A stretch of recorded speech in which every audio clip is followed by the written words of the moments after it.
दोस्तों, दुनिया के 7 अजूबों में से एक और दुनिया की सबसे रहस्यमय जगहों में से एक पिरामिड, जिसने आज तक के वैज्ञानिकों को सदमे में डाल रखा है। इतने भारी भरकम पत्थरों को आज से लगभग 4,500 साल पहले किसने और कैसे लाया? इसके बाहर का तापमान कितना भी क्यों ना हो, लेकिन इस पिरामिड के अंदर का तापमान बिल्कुल फिक्स रहता है। आखिर ऐसा क्यों होता है? क्या इजिप्शियन लोग आज से 4,500 साल पहले ही बिजली बनाना सीख चुके थे? इसे धरती का केंद्र क्यों कहा जाता है? इसका ओरायन तारे से क्या रिलेशन है? क्या है इसका रहस्य? आइए इस वीडियो में जानते हैं।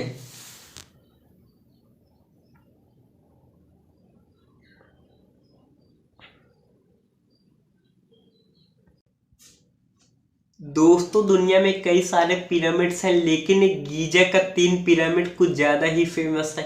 ये पिरामिड इजिप्ट के नील नदी के किनारे बना हुआ है। हम इसी पिरामिड के बारे में बात करेंगे। दोस्तों, इसे 2560 बीसी में मिस्र के सेकंड इजिप्शियन राजा 4th डायनेस्टी के फ़ाराओ खुफू द्वारा बनवाया गया था। दोस्तों, यहाँ पे फ़ाराओ को किंग के नाम से जानते थे। दोस्तों, पहला सवाल यह आता है कि आखिर इस पिरामिड को किस लिए बनवाया गया था। दोस्तों, इसे बनाने के पीछे यह कारण बताया जाता है कि मिस्र के राजा जब इनकी मृत्यु हो जाती थी, तब उनका मकबरा बनाकर इस पिरामिड के अंदर रखते थे। उनका यह मानना था कि राजा मरने के बाद भी इस पिरामिड में रहकर अपने भगवान से इंटरलिंक रहते हैं। इसे कुछ लोग ये थ्योरियाँ बनाकर कहते हैं कि एक ग्रेन स्टोर अनाज को रखने के लिए बनवाया गया था, जो कि एक कंस्पिरेसी थ्योरी बिल्कुल गलत है। इसे मकबरे के तौर पर ही बनवाया गया था। इसकी हाइट करीब 147 मीटर है, जो कि उस समय की इंसानों द्वारा बनाई गई सबसे ऊंची इमारत थी। कुछ थ्योरियाँ तो यह कहते हैं इजिप्शियन लोग ऑलरेडी बिजली बनाना सीख चुके थे। ये थ्योरी इस मिले आर्ट पे बताया जाता है। इनके दीवारें पे कुछ इस तरह के आर्ट्स वर्क पाए गए हैं एंड इसे कुछ लोग कंक्लूड करते हैं कि यहाँ पर बने लाइट बल्ब इन्होंने बना लिया है। एक्चुअली में इस कॉन्स्पिरेसी थ्योरी का कोई लॉजिक नहीं, इन्होंने लाइट बल्ब को नहीं बनाया था। अगर इन लोगों ने सच में लाइट बल्ब बना लिए थे तो आज तक उसका कोई एविडेंस क्यों नहीं मिला? असल में ये आर्टवर्क इजिप्शियन लोगों की माइथोलॉजी को दिखाता था। आखिर इसके अंदर का तापमान बिल्कुल कांस्टेंट क्यों रहता है? इजिप्शियन डिजर्ट, जो कि पिरामिड के बिल्कुल करीब है, जो कि एकदम गर्म इलाका है, गर्म हवाएं भी चलती रहती हैं। पिरामिड के बाहर का तापमान कितना भी क्यों ना हो, लेकिन इसके अंदर का तापमान बिल्कुल एक्यूरेट 20 डिग्री सेल्सियस कांस्टेंट रहता है। ऐसा इसलिए होता है क्योंकि इसके कंस्ट्रक्शन में ऐसा पत्थर का प्रयोग ही हुआ है जो तापमान को झेलता है। इस पे ग्रेनाइट, लाइमस्टोन और मोर्टार पत्थरों का यूज हुआ है। इस पिरामिड के बाहर लाइमस्टोन की एक लेप लगाई गई थी जो कि तापमान को झेलता था, लेकिन ये लाइमस्टोन अभी के टाइम पे हवाओं के कारण टूट चुकी है। इस पिरामिड की डिजाइन, इस पिरामिड की इस तरह से डिजाइन किया गया है चाहे कितना भी बड़ा भूकंप आए, उस भूकंप को बड़ी आसानी से झेल सकता है, क्योंकि इसे डिजाइन ही इस तरह से किया गया है। लाइटनिंग, आकाश, बिजली भी इस पर कुछ नहीं कर सकती। कितना भी बड़ा तूफान क्यों ना आए, इस पर कुछ इफेक्ट नहीं होता। ये इस तरह से डिजाइन बनाया गया है। इनकी चारों direction north, east, south, west exactly point करते हैं, मतलब धरती के एग्जैक्ट लोकेशन को पॉइंट करते हैं। इतना एग्जैक्ट लोकेशन इन्होंने इसे आखिर बनाया कैसे होगा? उस समय कोई कॉम्पास भी नहीं मौजूद था, ना ही कोई मॉडर्न टेक्नोलॉजी थी। रिसर्चर ने यहाँ पर अपनी थ्योरेटिकल एक्सप्लेनेशन देने की कोशिश करी है कि इजिप्शियन ने यहाँ एटमन ओकिनेक्स का यूज किया है। जब धरती का झुकाव इस तरह से हो जाता है कि दिन और रात इक्वल हो जाते हैं, जमीन पर पड़ने वाली शैडो बिल्कुल स्ट्रेट लाइन पे होती है ईस्ट और वेस्ट डायरेक्शन में। अगर इजिप्शियन ने इसे ही प्रयोग किया होगा तो डिग्री ऑफ एरर उनकी कैलकुलेशन में आया था, वही डिग्री ऑफ एरर इस शैडो में भी मौजूद होता है।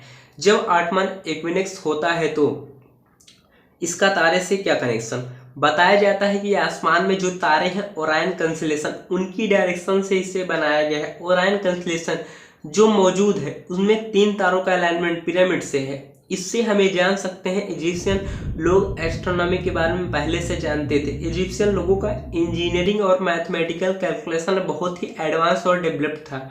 हम लोगों ने इतना कुछ जान लिया, वे जानते हैं कि आखिर इजिप्शियन लोग इस पिरामिड को आखिर बनवाया कैसे होगा।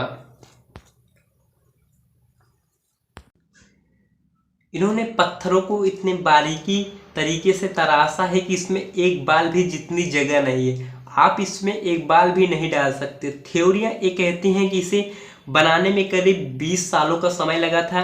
इस पिरामिड का वजन करीब 6 मिलियन टन बताया जाता है। केवल एक ही पिरामिड्स में 23 लाख से ज़्यादा पत्थरों का इस्तेमाल किया गया है। इन पत्थरों को एक जगह से दूसरी जगह मूव करना ही बहुत बड़ी बात है। इस एक पत्थर का वजन करीब 2400 केजी का बताया जाता है। सबसे छोटा पत्थर जो कि 20 टन का पाया गया है। करीब 200 टन तक के पत्थर भी पाए गए हैं। आज के समय में बड़े बड़े ट्रक 10 टन से ज़्यादा को नहीं उठा सकते। क्रेन 200 टन से ज़्यादा तो उठा ही नहीं सकता। इसे बनाने में करीब 20 से 30 हजार वर्कर काम किए थे। जो लोग इस पिरामिड को बना रहे थे वो हाईली स्किल्ड थे और उन्हें एक अच्छे न्यूट्रिएंट्स दिए जाते थे। उनके खान पान पर बहुत ज़्यादा ध्यान दिया जाता था ताकि वो अच्छे से काम कर सके। मटेरियल्स की बात की जाए तो 5.5 मिलियन टन लाइमस्टोन का इस्तेमाल किया गया है। 8000 टन से ज़्यादा ग्रेनाइट का प्रयोग किया गया था। 5 लाख टन मोर्टार का इस्तेमाल किया गया था। इन पत्थरों को काटने में कॉपर का इस्तेमाल किया जाता था। इन कॉपर का टूल बना के उसी से इस पत्थरों को काटा जाता था।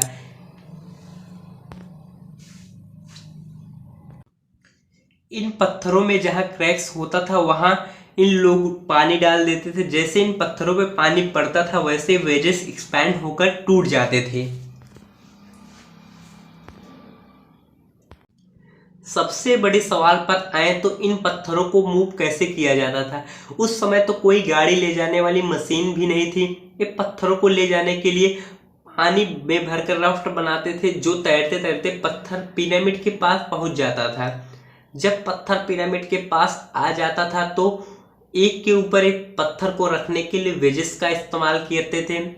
इसे गीली मिट्टी के जरिए ले जाया जाता था ताकि इसको आसानी से वहाँ पे एक हाईली जो वर्कर थे अच्छे से काम कर सके। इसके पीछे लोग बहुत अच्छा कॉन्सेप्ट यूज करते थे। इनकी मैथमेटिकल कैलकुलेशन बहुत ही ज़्यादा स्ट्रांग थी। मिट्टी पर पानी डालने पर फ्रिक्शन कम हो जाता था जिससे कि वे पत्थरों को आसानी से ले जा सकते थे।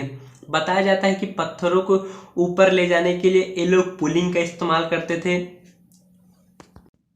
क्योंकि हम लोगों को पता है हम जितना हिस्ट्री में पीछे जाते हैं हम लोगों को कब कैसे क्यों क्या हुआ था ये जानने में बहुत ही कठिनाई होती है। तो ये सब हम थ्योरी के हिसाब से पता करते हैं। जो रिसर्चर साइंटिस्ट होते हैं वो थ्योरी से अपना लॉजिक लगाते हैं, उसी से अपना ये थ्योरी बनाते हैं।